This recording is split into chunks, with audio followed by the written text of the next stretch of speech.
Good morning and welcome to Coffee Talk with Sked and B-Boss Online. We're going to change things up a little bit today and we're going to try a different format. We're going to have an open discussion with Jessica Robinson of P&P Brands. Jessica, we've worked a couple of times on different projects and you guys bring a lot of insight to the branding process, but also to the web design process and really all of digital marketing, all of those components. So I'm really excited to have you on here today. Thank you for joining us. Yeah, thanks for having me. I'm excited to answer any questions, give you some insight. I'll take a second to tell you a little bit about my company. We're a full-service creative agency that works with community-focused organizations primarily to help them craft their brand messaging, build out their websites, and really leverage their digital presence. And so that includes email marketing, social media, marketing, their website. All of those things really should be working together in sync to maximize all of them, but also threading a consistent brand message and image throughout all of those pieces to make sure that you are really building consistency and clarity around what your business does, how people can buy from you, and all of that will gain credibility over time. Absolutely. And how do you go through that process of figuring out what that brand looks like? So for us, I've been doing this for about 20 years. So during that time, I've developed a process just from working with people we call brand builder.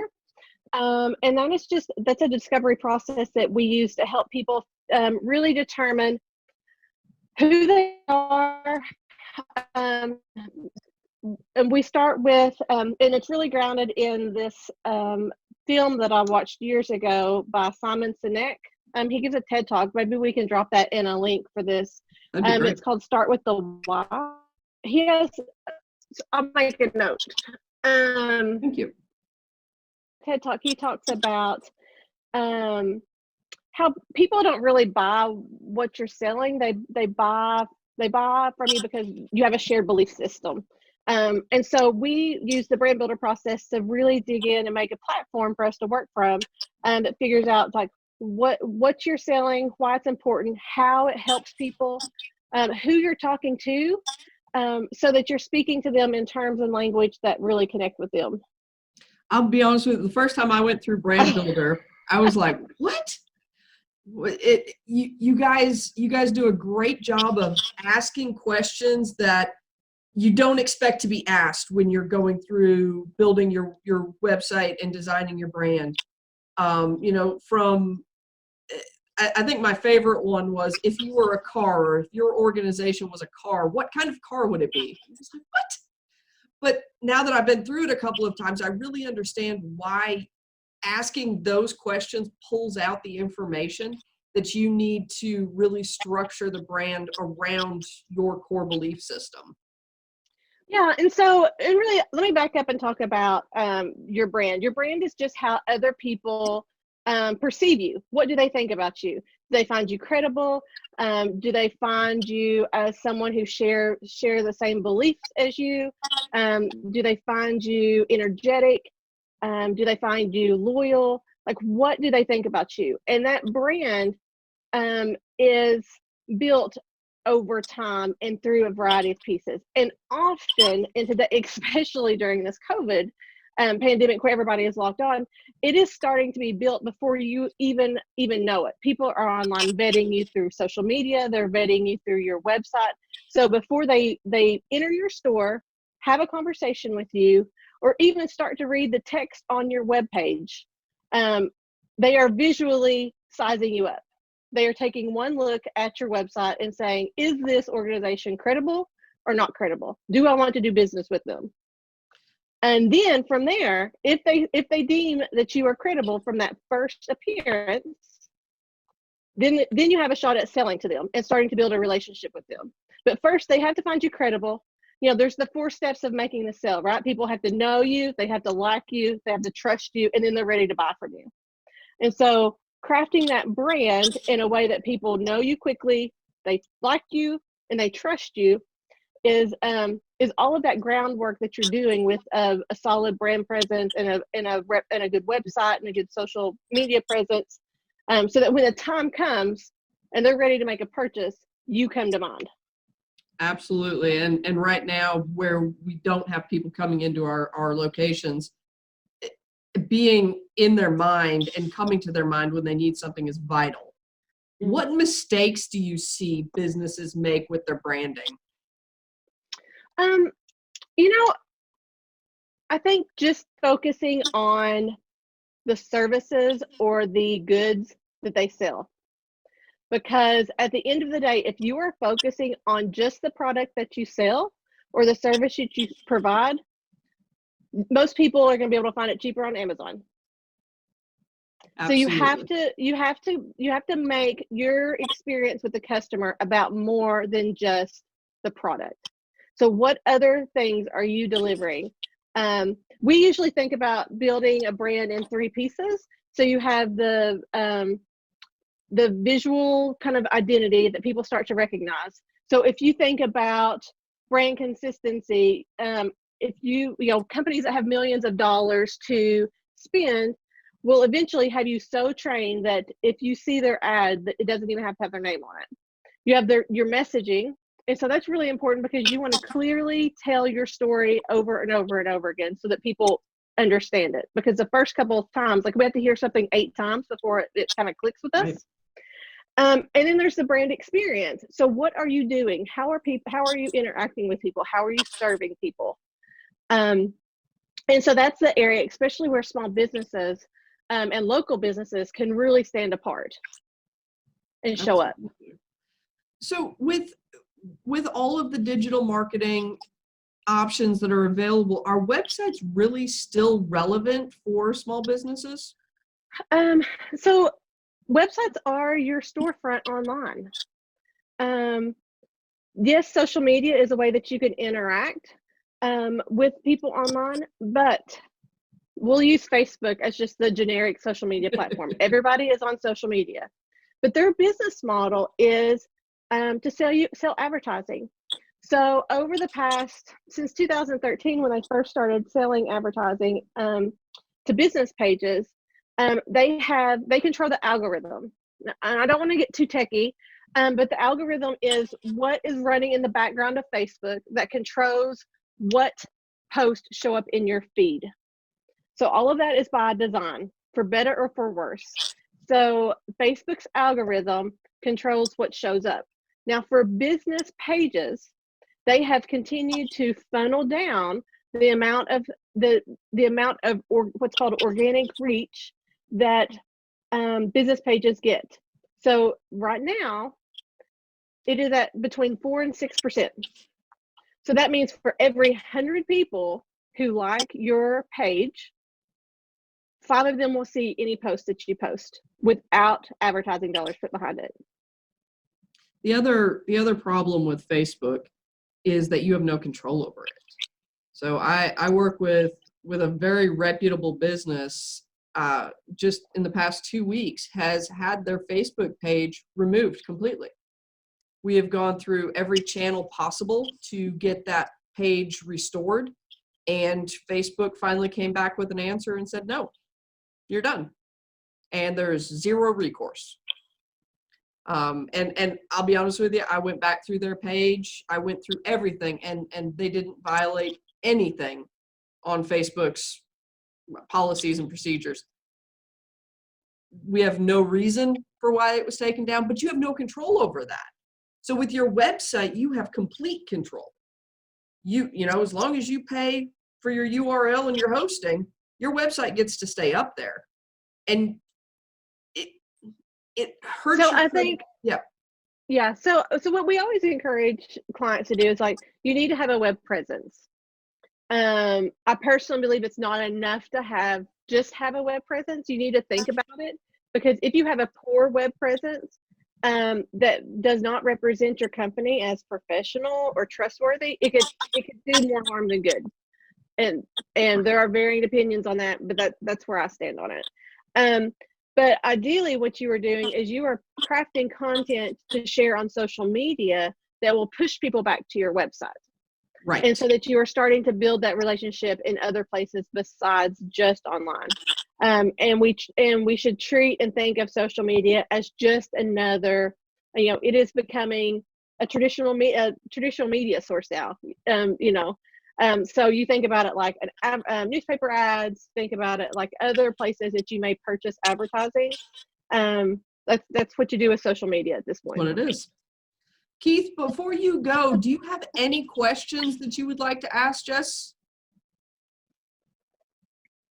Oh, you're on mute. Hold on. Let me see if I can take you off mute here. Yes, I would have lots of questions, but I'll just hold those and listen. This is very good. I don't want to sidetrack the discussion. Okay. Okay. Well, I certainly appreciate you joining us. Yeah, I mean, any questions anybody has, really, Yeah. I'll be happy. We've got some time here. There was something else, Jess, when we were coming up with this, we talked about the importance of calls to action. Mm. Can you touch on that and explain why those are so important and how they're missed? Sure. So a call to action, just explaining to people what you want them to do and how they can buy for you as clearly and simply as possible. I think a really easy way that people can improve their websites or their social media accounts is giving people very clear call to actions. So an example that I heard somewhere along the way was, if you're going to ask somebody out on a date, you want to take them out to coffee. The most effective way to do that is to say, hey, you want to go grab coffee? You don't say, man, coffee is really good. Man, have you heard about a coffee shop? They might eventually get the message that you're wanting them to go to coffee with you, but like they're going to really have to put the pieces together.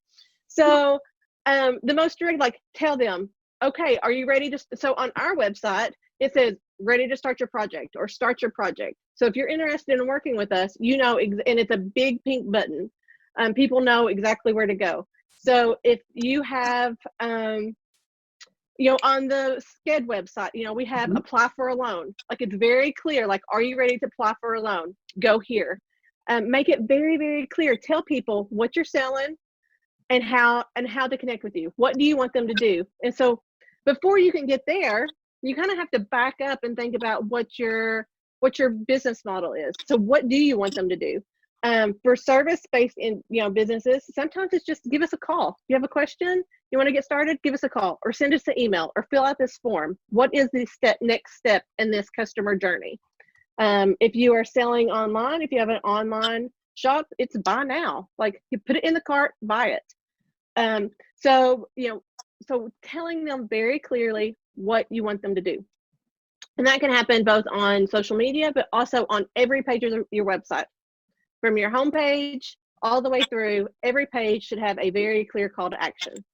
And really any kind of advertising that you do, if you run an ad in the paper, if you have a billboard, I mean, tell people what you want them to do will get you much better results than beating around the bush.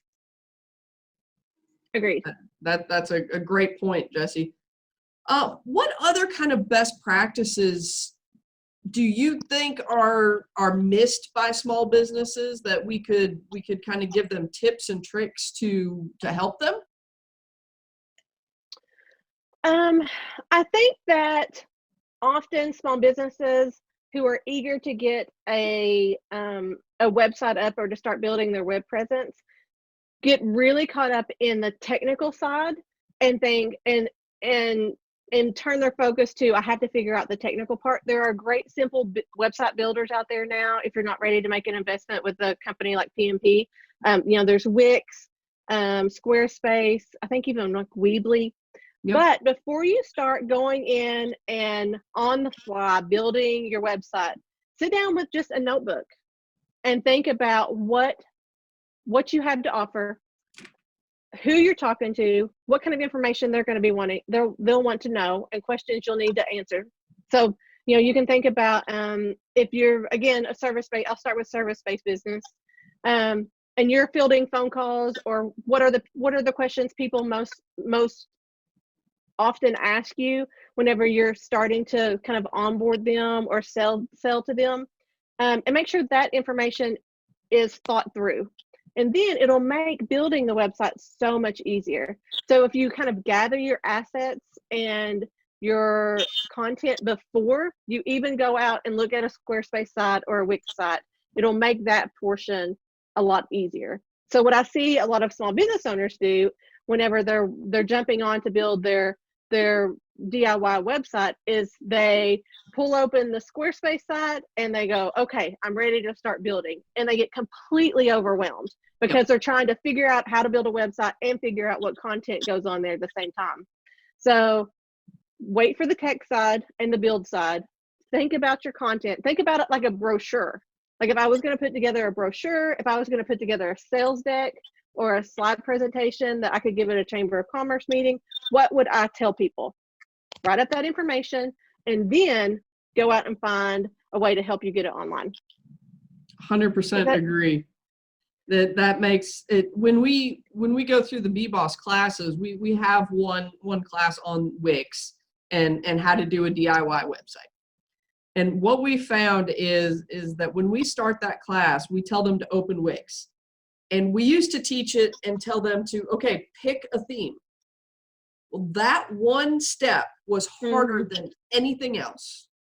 So we've switched how we teach it, and we tell them to use the ADI, which gives you like 3 options. It really, really lowers the number of options that are there, and that helps get people through the process much better. Too many choices makes it too hard. Yeah. Yeah, Keith. Oh, thanks for joining us. Thank you. So it's, if you've never gone through the process of building a website, it is overwhelming to say the least.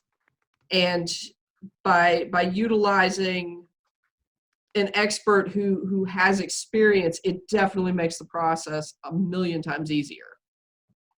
So, you know, if your business can afford to utilize a brand manager, web designer, a firm like P&P, I highly recommend it.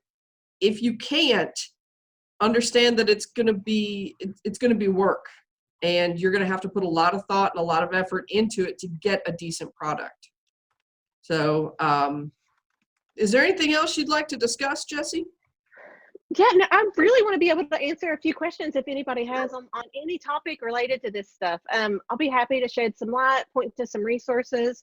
You know, if you think of something after we get off the phone, after we get off this call, suggestions to ensure. Jessica, this is Stephen here.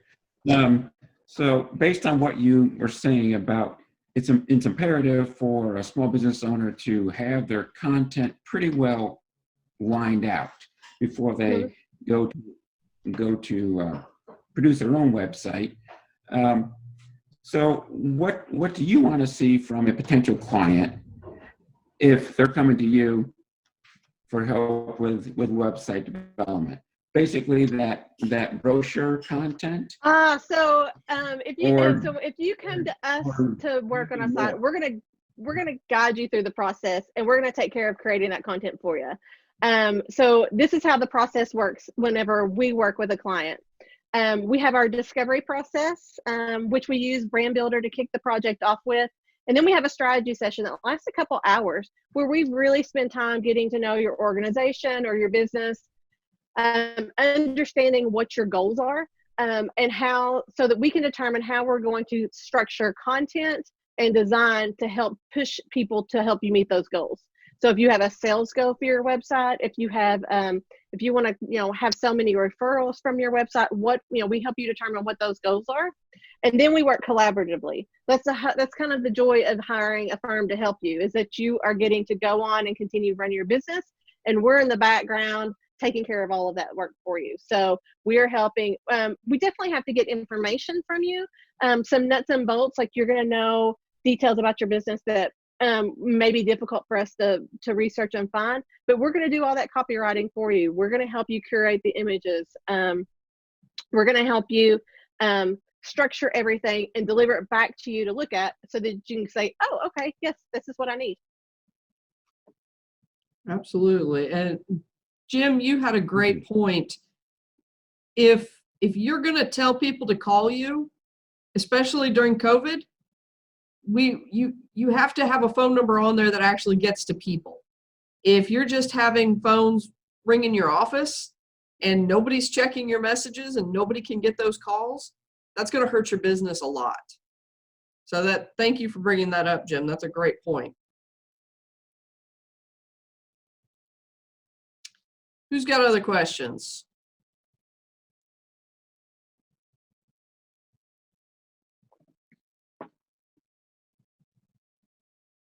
Nobody? Kyle? No. So I've never asked her this, so I'm curious. What are your thoughts on one-page websites? I think it depends on how much information and content you have for your site, and how much information that you're going to try to push across. And so it also ties back to SEO. So if you have a lot of content and a lot of messages and different subject areas that you want to talk about, it'll be better for your SEO and your user experience if you spread that across a few pages. If you have, if you don't have a lot of information to provide on a site, I don't see a problem with a one-page website. Again, I think it all ties back to what is your goal. So what is your business goal for the year, for the next 5 years? And then how is this website going to help you reach that goal? And then from there, we determine, does one web page site work, or do you need more information? So I know that wasn't a yes or no answer.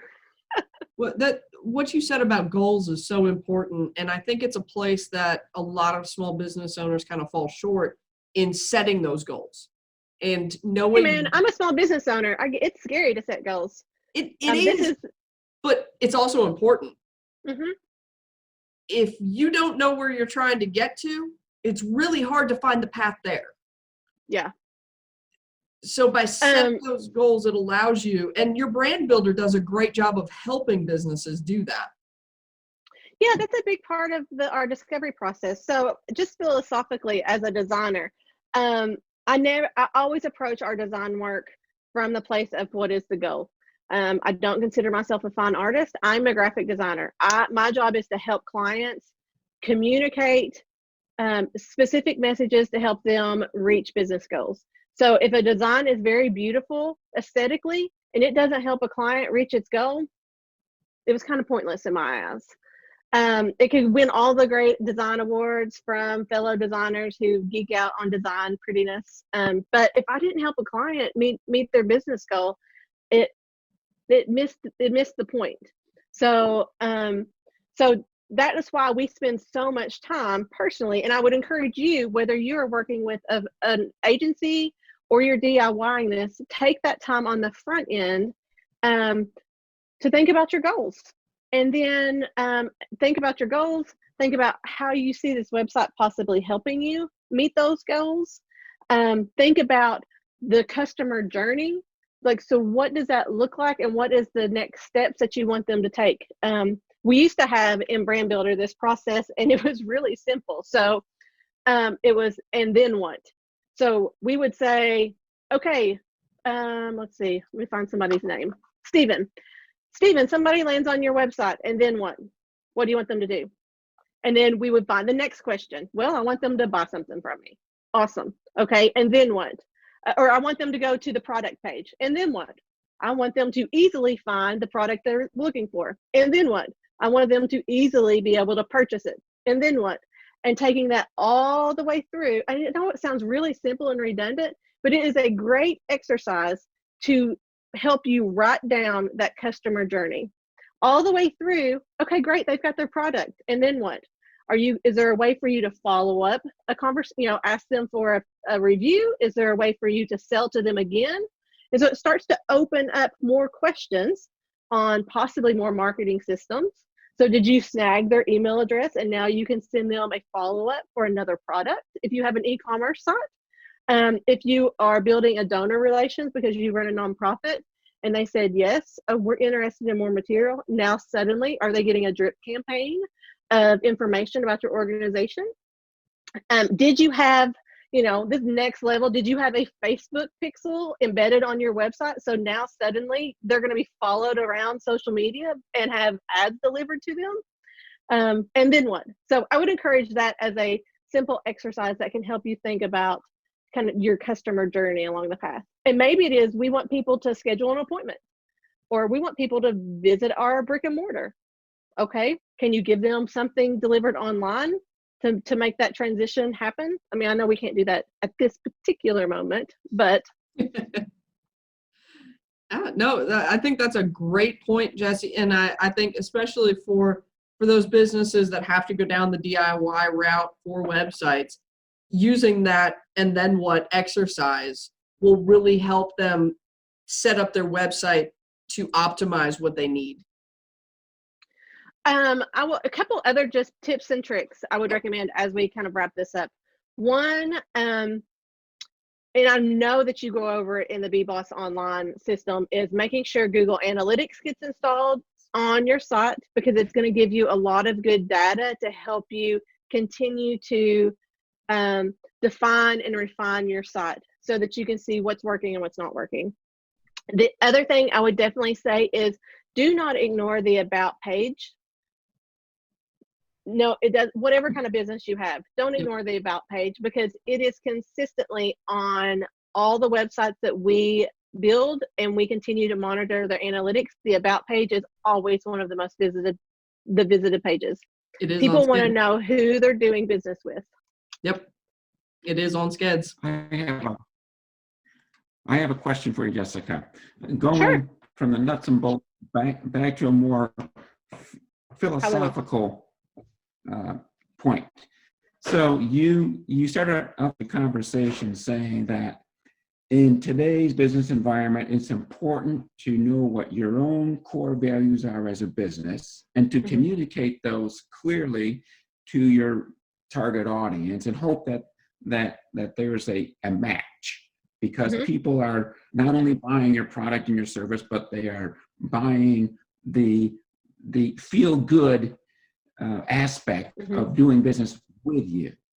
How do you see businesses, or do you see businesses going through a rebranding process post-COVID? Because I think priorities are changing, or have changed for a lot of people in these past couple of months, and will continue to change somewhat in the next few months until we get back to what will be that new normal, whatever that is.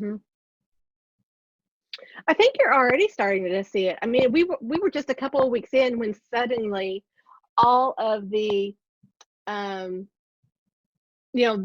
ads that you were getting delivered were all about community. So I think that organizations are already going through it, and I think they're kind of doing it on the fly, because that idea of community is going to be even more important. But I also think that a rebrand that is simply chasing the moment won't stick at my core. I think at the end of the day, businesses have a set of core values. And so, figuring out how you may push out a campaign that matches a moment is one thing. But I think that if you think that you're going to shift your core values quickly in response to a pandemic situation, I think it's just going to fit like a bad suit. I don't think it's going to. Does that make sense? I think it's more of I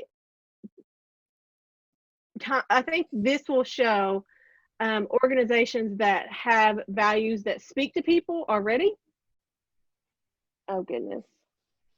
Sorry, I had the mailman show up, and my dog is not going to like him. Jessica has a not small Doberman. I have a not small Doberman. I might have to push pause on this. Yeah, if you need to, you can. Hang on. Give me 1 second, guys. Right. I am so no sorry. Problem. No problem. She has a very, very large Doberman. He's still a puppy. So we don't want the mailman to be eaten. But I think we've had a really good conversation back and forth about some tips and tricks, and I really hope that you guys have gotten something out of this that's valuable. I know that as soon as Jessie gets back, I'll have her put her contact information in the chat so that if for whatever reason anybody wants to reach out to her and get some more information or ask more questions, you'll be able to do that. But do you have any questions for Kyle or myself while we're waiting for Jessie to get back? Sorry, guys. I'm back. Everybody still alive? Everybody's still alive.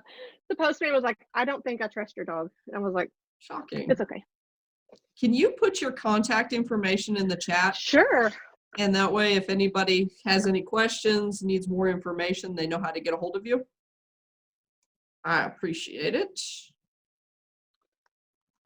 Look at my email address in my just direct email address too. Yeah.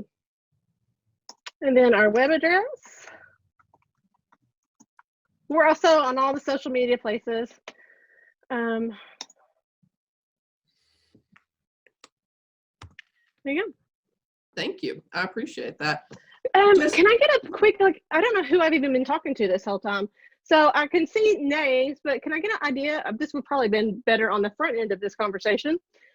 We just kind of jumped in, but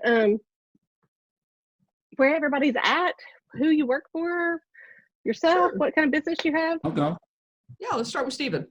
I am Stephen Taylor, and I work for Kentucky Highlands Investment Corporation in London, Kentucky. And we are an organization very similar to SCAD. And we do a lot of work together, both in lending and in technical provision. Perfect. Jim, will you go next? Oh, you're on mute. She was muted. Oh, yeah, sorry. Can you hear me now? Yes. Okay, Yes. sorry. My name is Jim Mills. I'm the owner of Encompass Background Screening Solutions. We have an office in Colorado Springs and one here in Moorhead, Kentucky. And we're a full-service drug and background screening company. We also sell drug screening supplies like drug test kits and pre-hire assessments. Excellent. Nice Thank to meet you. Jennifer, you want to go next?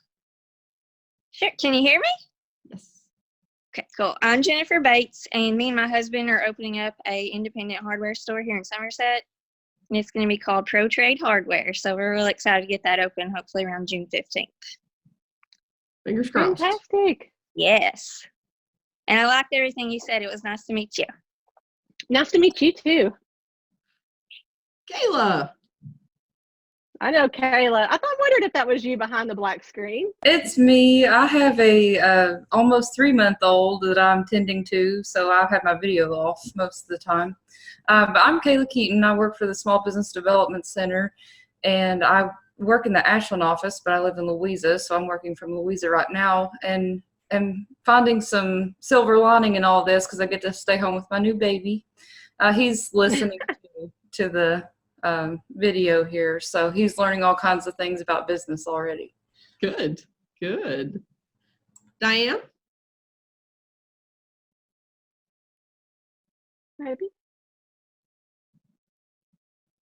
Can you hear us, Diane? Oh, we're on here. This is Lindsay Guffey, and I'm the marketing director. I don't have a microphone. Oh, okay. Okay. Hi, Lindsay. Hi, Lindsay. Good deal. I know everybody's busy, has busy days, and we've already ran over a little bit. But if you think of anything after we leave this call, feel free to reach out and send me an email. Love to connect, answer any questions, see if I can provide any help in any way. Awesome. I really, really appreciate your time today, Jessie, and coming in and talking with us. I think this was a fun way to kind of switch up coffee talk and how we were doing things. I really, really enjoyed this. So, yeah, me too. I'll be planning to be back. Awesome. That sounds great. And we'll do this again next Thursday at 10 a.m. We'll have a different topic. So if you have any suggestions of things that you would like more information on, please feel free to email myself or Kyle.